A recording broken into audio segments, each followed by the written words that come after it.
वचन का हम अध्ययन कर पाए, इससे हम परमेश्वर का धन्यवाद करें। हम छोटे भविष्य की पुस्तकों का अध्ययन करते आ रहे हैं और परमेश्वर अभी तक हमें सहायता किया है। हम हबाकुक की पुस्तक को हम अध्ययन कर रहे थे।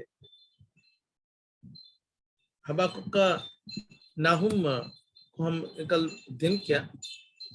नाहुम का अर्थ क्या है? गले लगाना, गले लगाना, एम्ब्रेस। ठीक है। नाहुम का संदेश किसके लिए है?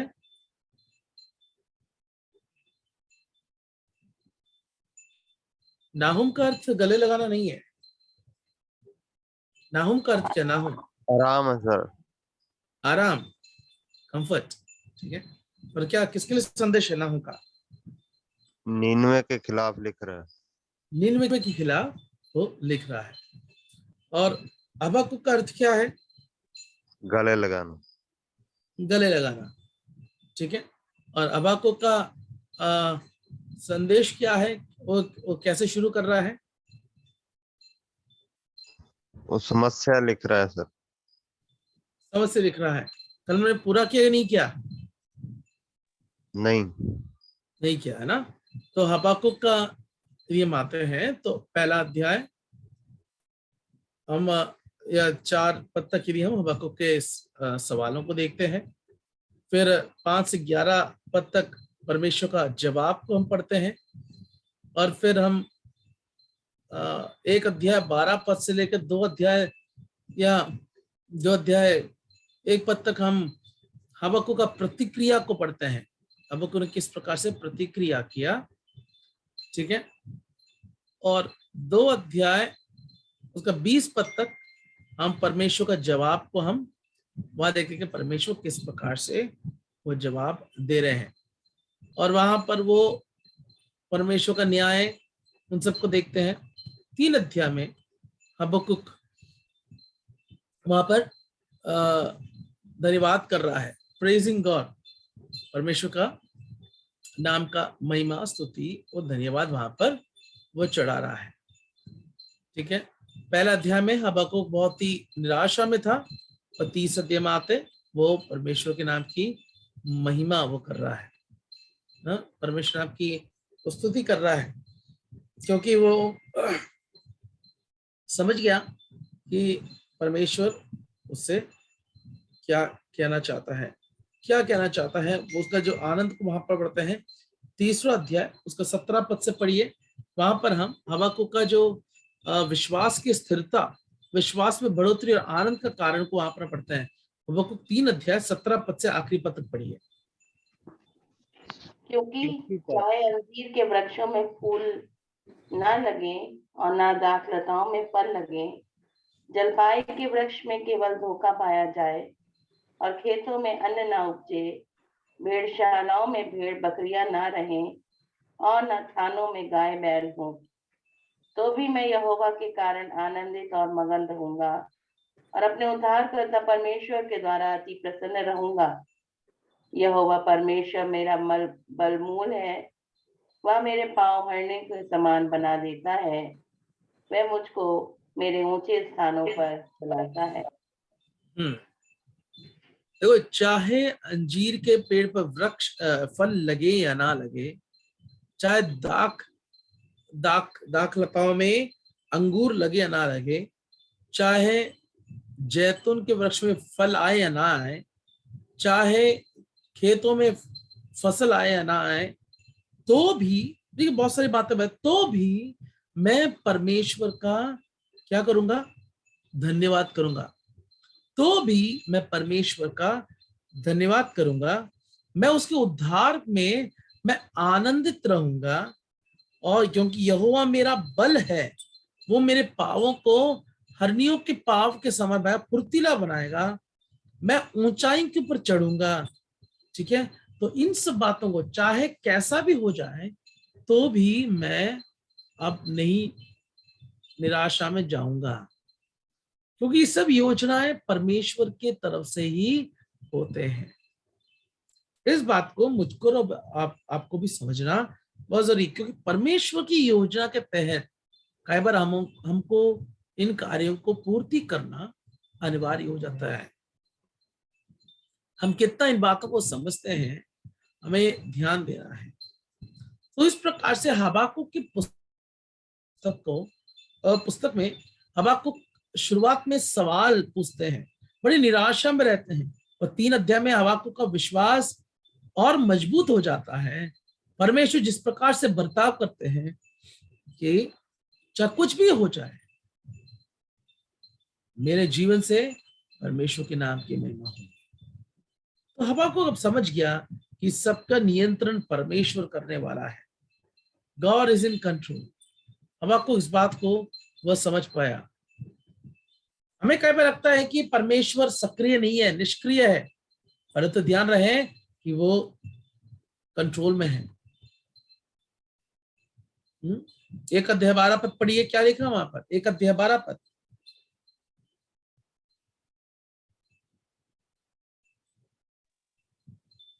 हे मेरे प्रभु यहोवा, हे मेरे पवित्र परमेश्वर, क्या तू अनादिकाल से नहीं?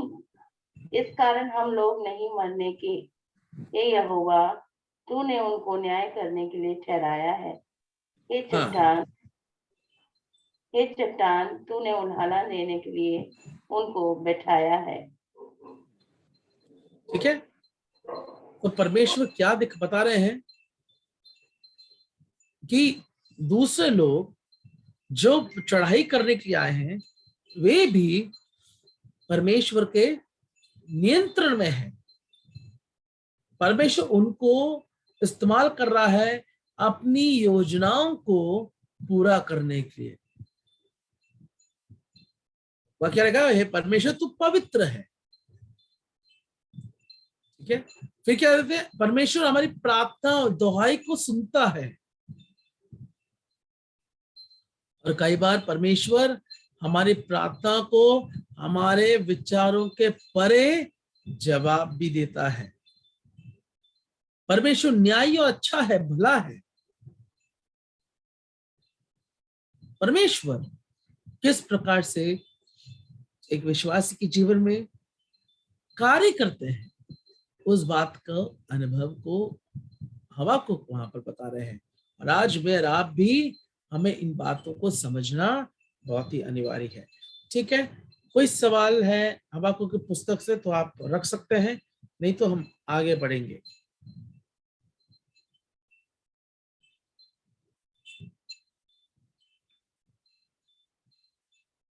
ठीक है, मैं आशा करता हूँ कोई सवाल नहीं है, तो हम आगे बढ़ते हैं।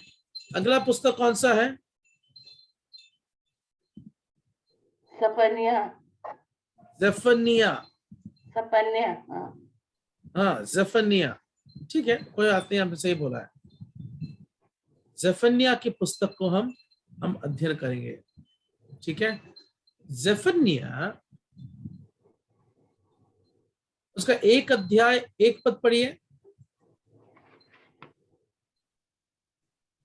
आमोन के पुत्र यहूदा के राजा होशिया के दिनों में सपन्याह के पास, जो हिजकिय्याह के पुत्र अमर्याह का परपोता और गदल्याह का पोता और कुशी का पुत्र था, यहोवा का यह वचन पहुंचा। हाँ, तो क्या हम ज़ेफन्याह के बारे में पढ़ते हैं? ज़ेफन्याह के बारे में, ज़ेफन्याह ही एक भविष्यवक्ता है जो अपनी वंशावली को बता रहा है। वो इसकी खासियत। ज़ेफन्याह एक ऐसा व्यक्ति है जो अपनी वंशावली को बता रहा है। और एक और बात हमें समझना है कि वो हिजकिय्याह के बारे में बताकर वहीं पर रुक जाता है। तो शायद, देखो, शायद ज़ेफन्याह कोई राज्य के परिवार से हो सकता है, यरूशलेम में रहता है शायद। ठीक है, हमें मालूम नहीं है, क्योंकि अपनी वंशावली को वो हिजकिय्याह में आकर वो रुक जाता है। आगे अंत कैसे कर रहा है? पहले पद को कैसे कर अंत? पहले पद का अंत कैसे कर रहा है? यहोवा का यह वचन पहुंचा। किस नहीं नहीं दोबारा पढ़े हिंदी में उस पद को। आमोन के पुत्र, पूरा पूरा पढ़ेंगे सर? एक मिनट में बताता हूं मैं। आमोन के पुत्र यहूदा के राजा ओशिया के दिनों में सपना के पास जो हिजकिय्याह का पुत्र अमर्याह का परपोता, गदल्याह का पोता और कुशी का पुत्र यह कौच। ठीक है, यहाँ पर वो बात नहीं है। अंग्रेजी में वहां पर लिखा है, देखो अंग्रेजी में पढ़ूंगा, देखो ध्यान सुनना, आप जितने समझ आते हैं उसके आखिरी पदों को। The son of Amariah, the son of Hizkiah in the days of Josiah the son of Amon king of Judah, यहूदा का राजा। ऐसा कुछ लिखा नहीं है हिंदी में? जी, यहूदा का राजा लिखा है। हाँ, आमोन का पुत्र यहूदा का राजा। जी। ठीक है, यहूदा का राजा मतलब ऐसे कह सकते हैं कि ये व्यक्ति यहूदा का राजा नहीं शायद, लिखा। हाँ जी, यहूदा का राजा नहीं लिखा इसमें। लिखा है ना, आमोन के पुत्र यहूदा के राजा।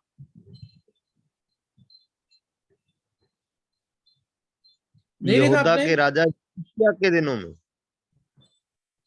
यहूदा का राजा योशिय्याह के दिनों में, ऐसा लिखा है। हाँ ऐसे लिखा, वही तो बोल रहा मैं आपको।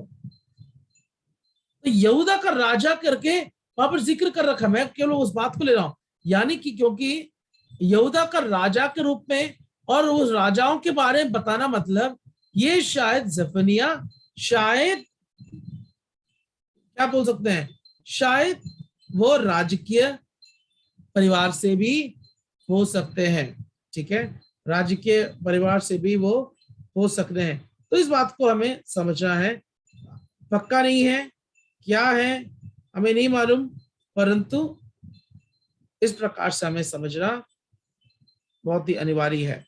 ठीक है, जफने का अर्थ क्या है? यहोवा ने, हाँ बोलिए। यहोवा छिपाता या रक्षा करता। यहोवा क्या करता है? यहोवा छिपाता या रक्षा करता है। या रक्षा करने वाला। जी। ठीक है, यहोवा रक्षा करने वाला है। ठीक है, अब क्या है इसके जो पृष्ठभूमि इस पुस्तक के लिए अध्ययन करें। देखो, हिजकिय्याह का मरने का समय आ गया, या वो मरने वाला था। हिजकिय्याह कारी जानते हैं ना, वो मरने वाला था, पर तो उसने याचना की, परमेश्वर ने उसका जीवन कितने साल बढ़ाया? 11 साल। कितना? 11 years। 15 साल। ओ सॉरी, 15 साल। जी जी। 15 साल उससे बना दिया। ठीक है, और उस दौरान मनासे का जन्म हुआ, जो कि यहूदा के इतिहास में सबसे बुरा राजा था। और वहां से हम यहूदा के गिरावट को देखते हैं, परंतु मनासे अपने जीवन के अंत में पश्चाताप करता है, और उसका पुत्र आमोन भी मनासे के समान मूर्ति पूजा कर रहा था, और उसके गिरावट में वो चला गया, और उसकी गिरावट में वो चला गया। फिर हम देखते हैं जोसाया, आमोन के बाद जोसाया आया। ठीक है, और जोसाया बहुत ही अच्छा राजा था। ठीक है, बहुत ही भक्तिमय राजा के रूप में हम जोसाया को देखते हैं। वो अपने समय पर देश में आत्मिक उन्नति को लेकर आया, आत्मिकता में देश बढ़ने लगा, परंतु वो भी परमेश्वर के न्याय को रोक नहीं पाया। ठीक है, वो केवल न्याय को थोड़ा लंबा आगे खिसका दिया, परंतु परमेश्वर के न्याय को वो रोक नहीं पाया। और जब वो मरा, कौन मरा? किसकी मृत्यु के बाद?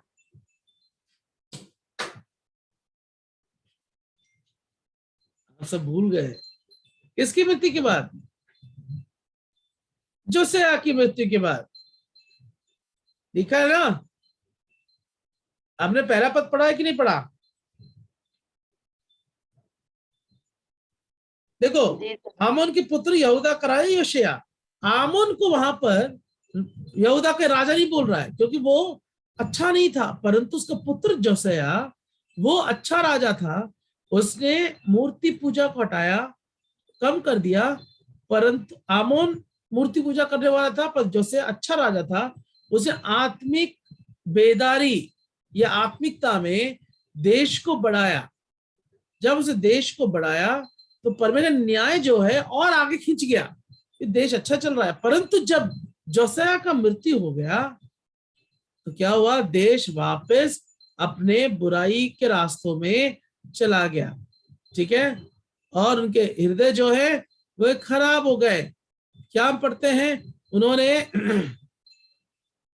परमेश्वर के वेदी को नष्ट कर दिया, ठीक है, और उन्होंने अपना स्वयं का मंदिर को बनाया। वे इस बात को ऐलान कर रहे थे कि हम परमेश्वर यहोवा की आराधना कर रहे, पर ऐसा नहीं कर रहे थे, सब बुराइयां उनमें प्रवेश कर गई। तो हम इस बात को समझते हैं, जफनिया जोसिया के समय पर उसने अपनी सेवकाई को शुरुआत किया। तो तकरीबन 600 बीसी के आसपास, हम ईसा पूर्व के आसपास हम इस बात को देखते हैं, क्योंकि जफनिया निनवे के ऊपर आने वाले न्याय के बारे में वो बता रहा है, ठीक है, और वो जानता था कि ये न्याय जरूर होगा, और परमेश्वर के दंड का दिन का या परमेश्वर के दिन के संदर्भ में वो बता रहा है। सो वो इस सारी घटनाओं को चित्रित कर रहा है या चित्रीकरण कर रहा है, जो यहूदा और अन्य जातियों पर जो पीढ़ा या जो परमेश्वर का न्याय आने वाला है। परंतु साथ साथ वो ये भी बता रहा है कि परमेश्वर का वो दिन आएगा जहां पर वो इजराइल और अन्य जातियों के छुड़ौती के बारे में भी वहां पर वो जिक्र कर रहा है। मैं आशा करता हूं कि आपको थोड़ा इतिहास को पता चला। कोई शक है? पूछ सकते हैं।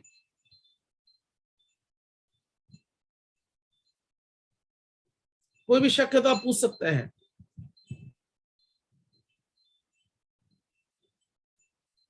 ठीक है, आगे बढ़ते हैं। पहला अध्याय से तीसरे अध्याय 8वें पद तक परमेश्वर का न्याय का दिन है, ठीक है, परमेश्वर का न्याय का दिन। जब दूसरे पद में आते हैं, देखिए आप पढ़िए दूसरा पद क्या लिखा है। दूसरे पद में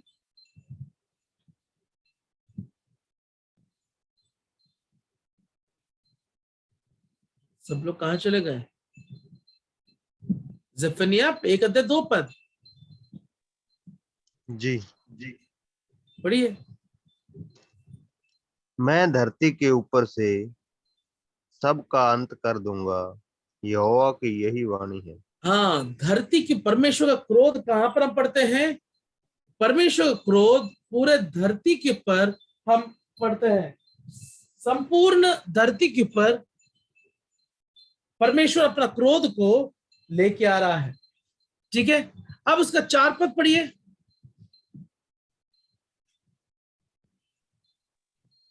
मैं यहूदा पर और यरूशलेम के सब रहने वालों पर हाथ उठाऊंगा, और इस स्थान में बाल के बचे हुओं को और याजक समेत देवताओं के पुजारियों के नाम को नष्ट कर दूंगा। ठीक है, यहां पर हम क्या पढ़ते हैं? यहूदा के ऊपर परमेश्वर का क्रोध आ रहा है। यदि हम उसके 4 से 13 पद को पढ़ेंगे, बाद में पढ़ लेना। देखो 4 और 6 पद, 4, 5 और 6 पद में परमेश्वर क्रोध क्यों यहूदा के ऊपर है, मैं जल्दी जल्दी वहां से जिक्र करते जाऊंगा। देखो वहां पर क्या लिखा है कि उन्होंने क्या किया है कि सब आकाश के गण को दंडवत करते हैं, ठीक है, मूर्ति पूजा वे लोग करते हैं, मूर्ति पूजा, ठीक है। जब उसके 8 पद में आते हैं, वहां पर क्या पढ़ते हैं कि परदेश के लोगों के साथ उनका संबंध, परमेश्वर पर वे भरोसा नहीं करते थे, वे परदेश के लोगों के साथ संबंध बनाए रखते थे अपनी सुरक्षा के लिए। ठीक है, 9 पद देखो क्या लिखा है, वहां लिखा है कि वहां पर हमेशा सबों को दंड दूंगा जो देवड़ी को लांगते हैं और स्वामी घर को ऊपर छल से भर देते हैं। वे छल करने वाले लोग थे। ठीक है, वे छल करने वाले लोग थे। ठीक है, अब आगे बढ़ते हैं। ठीक है, 12 पद में आते हैं, वहां क्या लिखा है कि यह ना तो भला करेगा और ना बुरा, उनको मैं दंड दूंगा। देखो वहां लिखा है कि परमेश्वर मनुष्य के कार्यों में कोई दखल अंदाजी नहीं करता है, या परमेश्वर बहुत दूर है। ये गलत विचार है, 9 में पढ़ते हैं, जिसको हम नॉस्टिसिज्म कहते हैं। परमेश्वर दूर या परमेश्वर करीब नहीं रहता है। विजेंद्र भाई,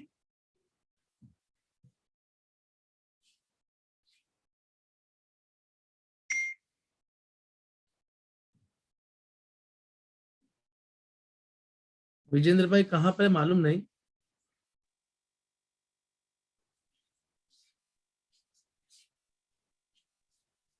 चलो हम आगे बढ़ते हैं। ठीक है, और फिर देखो इन बातों के कारण से परमेश्वर क्रोध आगे बढ़ा है। विजेंद्र भाई, हाँ जी सर, जी सर। विजेंद्र भाई मेरे को अभी लीव करना पड़ेगा, मेरे को कि अभी यहाँ पर अभी लाइट गई है, तो मेरा लैपटॉप का बैटरी खत्म हो जाएगा। मैं दूसरे किसी सिस्टम से मैं भी एंटर करूंगा, ठीक है ना, तो मुझे प्रवेश दे देना। ठीक सर, ठीक। ठीक है, अभी लीव कर रहा हूं मैं। जी जी जी।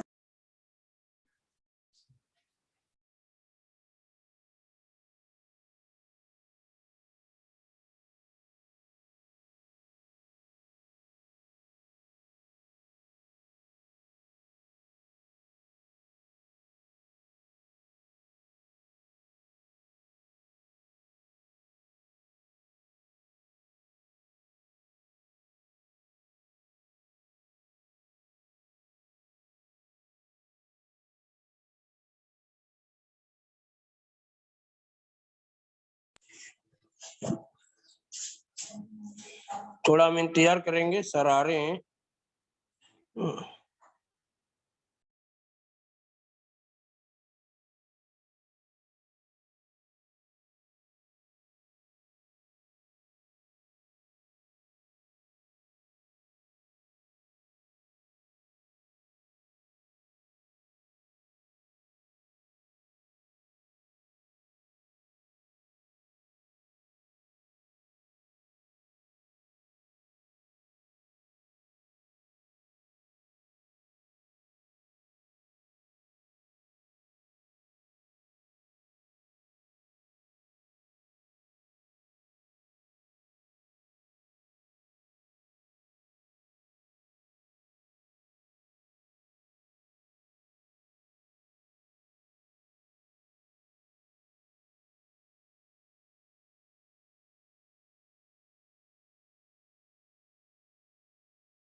इतने भाई बलकरण जी गीत सुना दो एक। वो उस दिन जो सुनाया था ना गीत, जी जी, वो गीत गा दो। इतने में आ जाएंगे सर। आगे धन्यवाद। आगे आगे आगे, ओके। आगे है, अभी नहीं। जी जी।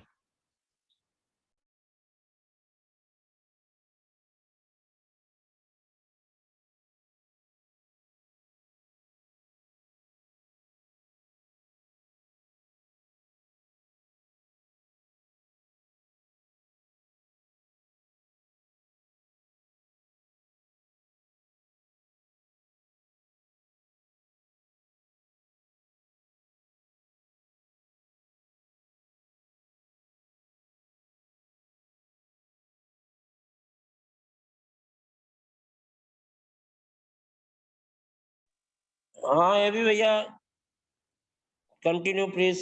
हाँ जी, हाँ जी, हाँ जी, मैं आ गया। जी जी। एक आ गया।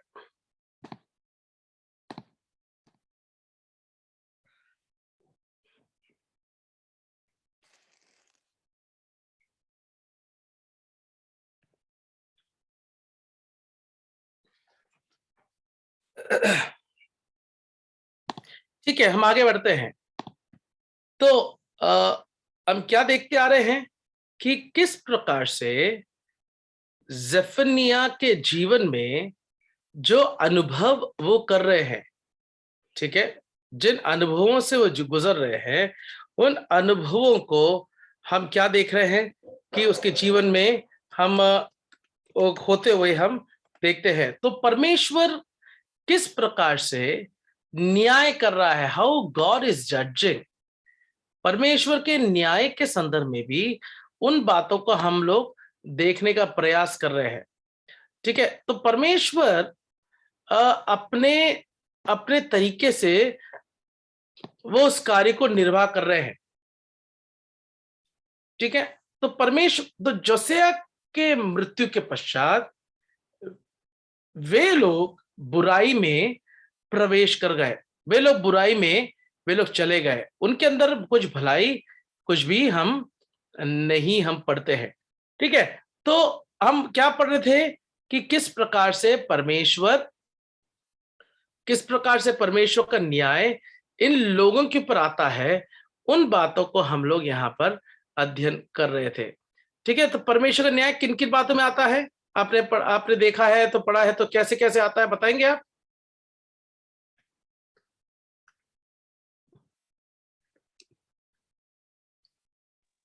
सर वो मूर्ति पूजा कर रहे थे, आकाश के गणों की पूजा कर रहे थे। वे मूर्ति पूजा कर रहे थे और आकाश के गणों की पूजा कर रहे थे। आठ आकाश के गणों की पूजा कर रहे थे। 8 पद में लिखा कि परमेश्वर पर भरोसा नहीं करते थे, लोगों पर भरोसा करते थे।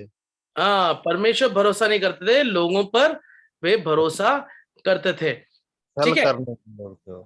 ठीक है, और छल करने वाले लोग थे। छल करने वाले लोग थे, वे लोग छल करने वाले थे। बहुत बढ़िया। ठीक है, फिर हम क्या पढ़ते हैं वहां पर, देखिए अब क्या है, परमेश्वर मूसा के साथ वाचा क्या है, वो वाचा के अंतिम भाग को पूरा करे, वो क्या करेगा, वे उनको श्राप देगा क्योंकि उन्होंने उसको त्याग दिया है।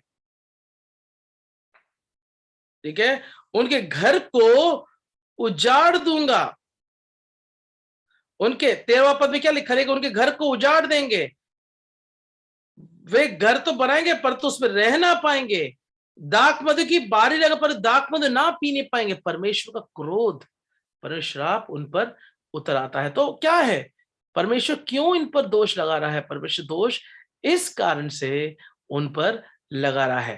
ठीक है, जब 14 से लेकर 17 पद को पढ़ेंगे, वहां पर परमेश्वर के दिन का विवरण कर रखा है।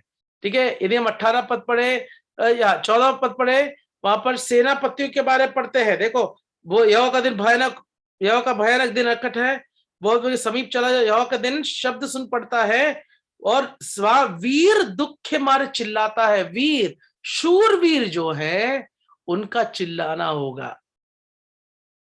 ठीक है, 16 पद में आए, क्या लिखा है वहां पर, देखिए, वो गढ़ वाले नगरों ऊंचे गुम्मटों के विरुद्ध नरसिंगा फूंकेगा, गढ़ वाले शहरों के विरुद्ध हो जाएंगे। 18 पद में आइए, क्या लिखा है, वहां लिखा है, ना सोने से उनका बचाव होगा, कुछ भी वहां पर ना सोना ना चांदी, कुछ भी उनके पास नहीं रहेगा। देखो, परमेश्वर का दिन, न्याय का दिन अपने लोगों के ऊपर किस प्रकार से भड़क रहा है। ठीक है, पर 2 अध्याय में जब आते हैं, 2 अध्याय 1 से 3 पद तक परमेश्वर उनको पश्चाताप करने के लिए बुला रहे हैं। ओके, देखो क्या लिखा है, पहले की आज्ञा की दंड आज्ञा पूरी हो और बचाव का दिन भूसी के समान निकले और यहोवा का भड़कता क्रोध तुम पर आ पड़े, यहोवा के क्रोध के दिन तुम पर आए, तुम इकट्ठा हो जाओ, वापिस आ जाओ परमेश्वर के पास, तुम वापिस आ जाओ। ठीक है, 3 पद के, हे पृथ्वी के सब नम्र लोगों, हे यहोवा के नियम के मानने वालों, उसको ढूंढते रहो, धर्म को ढूंढो, नम्रता को ढूंढो, संभव है कि तुम यहोवा के क्रोध के दिन में शरण पाओ। देखो, परमेश्वर को या परमेश्वर के संदर्भ में बचाव के विषय में वहां पर ये क्या बता रहे हैं, उन बातों को हम देख रहे हैं। ठीक है, अब आगे हम बढ़ते हैं। 2 अध्याय 4 से 15 पद तक परमेश्वर न्याय ला रहा है। किन पर न्याय? किन? अनेक पड़ोसी राज्यों के ऊपर परमेश्वर का न्याय या उसका परमेश्वर का पतन को हम वहां पर देखते हैं। ठीक है, देखो 4 में क्या लिखा है? गाजा, अश्कलोन, अशदोद, इन सबों को उखाड़ देगा। फिलिस्तिया, फिलिस्ती देश के 4 मुख्य भाग है, जगह है ये सब। ठीक है, 8 और 11 पद में, 8 से 11 में देखो किसको? मोआब। ठीक है, 12 पद में आइए, कौन सा देश है वहां पर? 12 पद में कुशियो, इथोपिया। ठीक है, 13 और 15 पद में आइए, कौन सा देश है वहां पर? आशुर, असीरिया। 13 से 15 वहां पर उनका नाश वो कर रहे हैं। तो ये चारों देश पृथ्वी के चारों छोरों को बता रहे हैं। कहने का तात्पर्य है परमेश्वर संसार के सब लोगों को नाश करके न्याय करने वाला है। ठीक है, पर आगे बढ़ते 3 अध्याय 1 से लेकर 7 पद तक यरूशलेम के ऊपर न्याय को आते हुए देखते हैं। देखो क्या लिखा है? हाय बलवा करने वाली और अशुद्ध और अंधेर से भरी हुई नगरी। किसके बारे में? यरूशलेम के विषय में परमेश्वर का न्याय।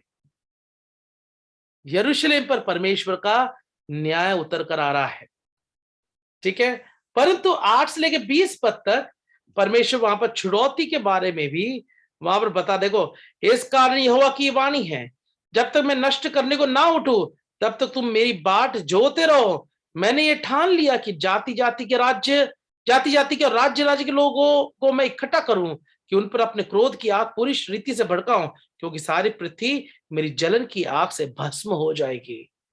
क्या कठोर गंभीर शब्द है! परमेश्वर का क्रोध।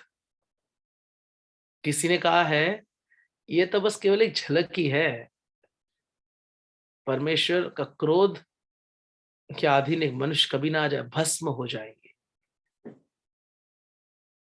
अग्नि भस्म करता है, परमेश्वर क्रोध का अंश ही मनुष्य को भस्म कर देगा। इसलिए परमेश्वर बाट जोते रहने का आह्वान यहां पर बताया जा रहा है। हमें परमेश्वर पर हमें बाट जोते रहना है।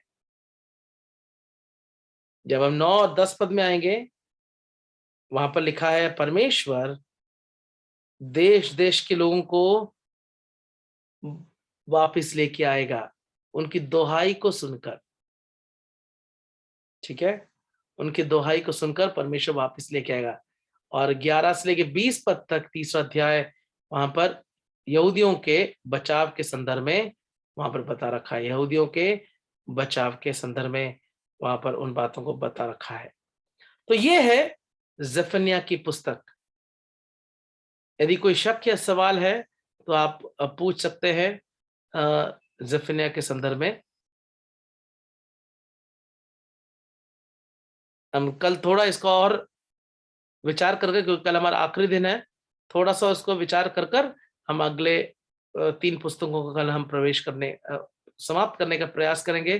जिसे परमेश्वर सहायता करे, मत करे, और प्रभु की इच्छा तो कल और हम इन विषयों को देखकर हमारे विषयों को हम समाप्त करेंगे। प्रभु के नाम की महिमा हो।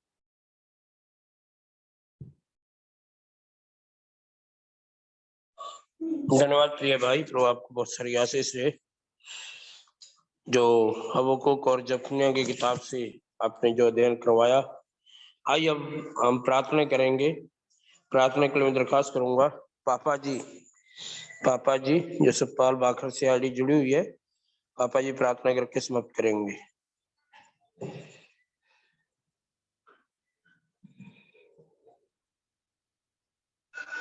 हेलो, हाँ जी प्रार्थना कीजिए। जय मसीह की।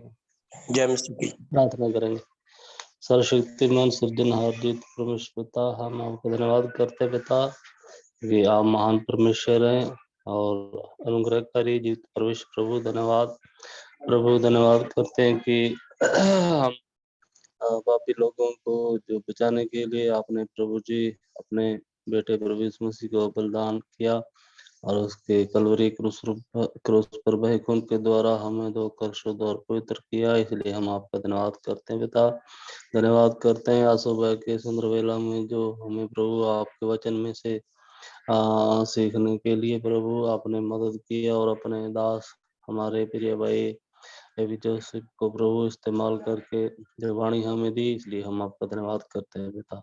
हम विनती करते हैं आपकी प्रार्थना अनुसार चलने का प्रभु हमें और भी मन दीजिए और आपका वचन सीखने के लिए हमें प्रभु जी जो हमारी तमन्ना इच्छा है उसके लिए प्रभु अपना वचन सिखाएं और हमारी मदद करें। ये हमारी बेनती है, मदद करो। आज की संगत में वचन सुनने वाले सभी भाइयों को प्रभु आपके हाथों में सौंपते हैं, बहनों को आपके हाथों में सौंपते हैं पिता। अपनी आपकी आशीष उन पर डालना और आने वाले दिनों में प्रभु जी हम लोग सब मिलकर आपकी महिमा का कारण बन जाए, ये हमारी विनती है। मदद करो, दया करो। स्वर्गीय पिता परमेश्वर, शीघ्र आने वाले मुक्तिदाता प्रभु यीशु मसीह के नाम से छोटी विनती को स्वीकार करो पिताजी, आमीन। अब हमारे पिता परमेश्वर का प्रेम, प्रभु यीशु मसीह का अनुग्रह, पवित्र आत्मा की सहभागिता हम सबों के साथ और अलग अलग जगह एक एक कलीसिया के साथ, एक एक दास के साथ, एक एक विश्वासी के साथ हमेशा हमेशा होती रहे, आमीन आमीन। जय मसीह की सभी को। एवी भैया जय मसीह की सबको, जय मसीह की, जय मसीह की, जय मसीह की। जय मसीह की। जय मसीह। ठीक है जी, सभी भाई बहनों को जय मसीह की और प्रार्थना करते रहना है भाई बिक्कर के लिए जो भी डाली थी और प्रेयर रिक्वेस्ट भी डाला था। आप सभी लोग भाई को क्योंकि अपना वो एक अपने अंग में से एक अंग है, मेंबर है एक, और एक्सीडेंट हो गया था पिछले दिनों में काफी